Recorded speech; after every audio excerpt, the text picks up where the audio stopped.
Do you feel like ADHD sabotages your fitness goals? I have inattentive ADHD, and I used to be the typical I can't stick to the plan person. I was sure that I was just born kind of weak-willed. Now I'm a fitness coach and a health enthusiast. 10 years back, I wouldn't believe it myself. I also believe that anyone can transform his or her body and life and live at the full potential.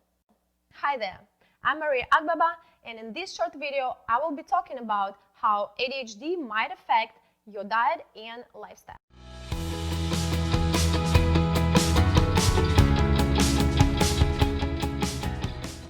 First of all, I need to tell you that you don't have to have ADHD to struggle with weight management.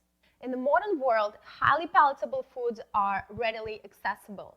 Sitting became the new smoking. Our bodies get bombarded with new chemicals every single day, and our stress levels are chronically elevated. All of these factors are strongly linked to weight gain. And of course, all this contradictory information about how to train and what to eat, it doesn't help either. If those of you watching this video also feel confused and overwhelmed when it comes to diet and exercise, leave the comment below with yes. If no, leave the comment below with no. So it's no surprise why obesity, metabolic syndrome, insulin resistance, and type 2 diabetes have reached epidemic proportions. Weight loss is a billion-dollar industry, but yet the statistics look worse and worse every single year. So of course, ADHD is not a requirement for having problems with weight. But do I think that someone who has ADHD could be more susceptible to have a healthy lifestyle that leads to weight gain? I actually do, and let me explain you why. Very generally speaking, people with ADHD have dysregulated dopamine signaling in the brain. Dopamine is a neurochemical responsible not only for focus and attention, but also for motivation and desire to feel pleasure. When you have less dopamine, your body just doesn't feel right.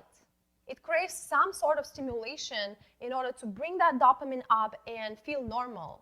And oftentimes, this stimuli comes from food because food is just so socially acceptable. So this reward deficit can make the person constantly graze or overeat in order to compensate for this diminished feeling of pleasure. Studies show that both inherited and acquired reduction of dopamine signaling negatively affects metabolism and favors accumulation of body fat.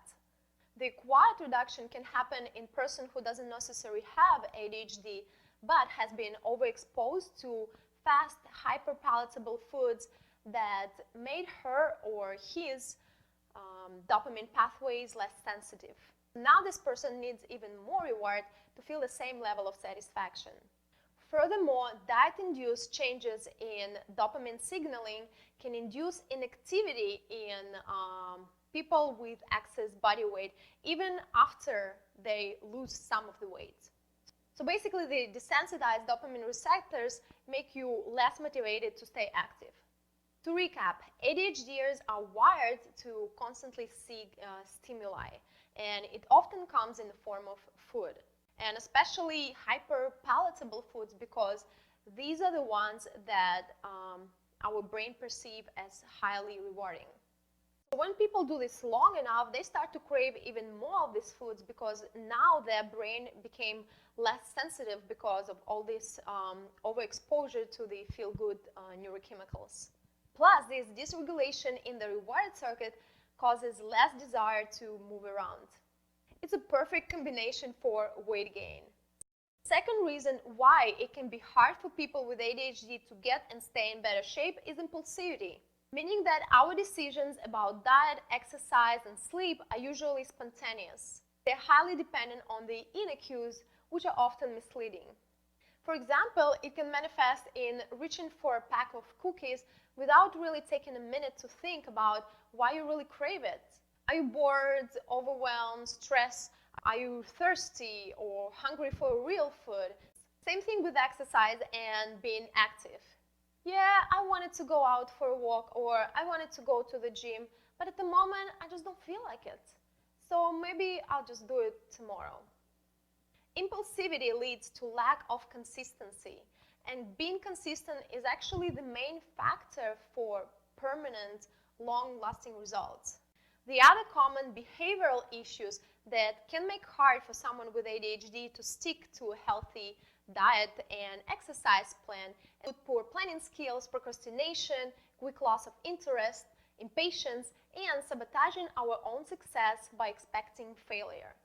Again, anyone can struggle with this, but it doesn't mean that the person has ADHD, right? The difference is that ADHD has a wide cluster of typical symptoms, and the impairments affect all the areas of his or her life, including personal life, social life, job, study, and of course, fitness and health. There also should be a history of experiencing the symptoms during childhood.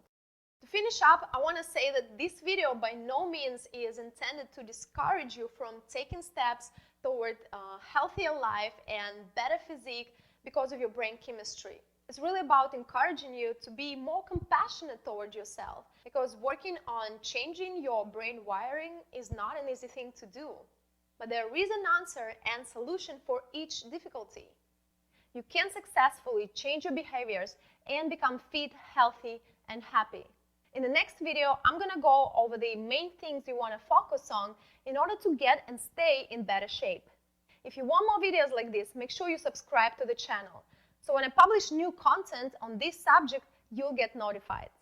Thanks so much for watching, and until the next time, this is ADD and Fit.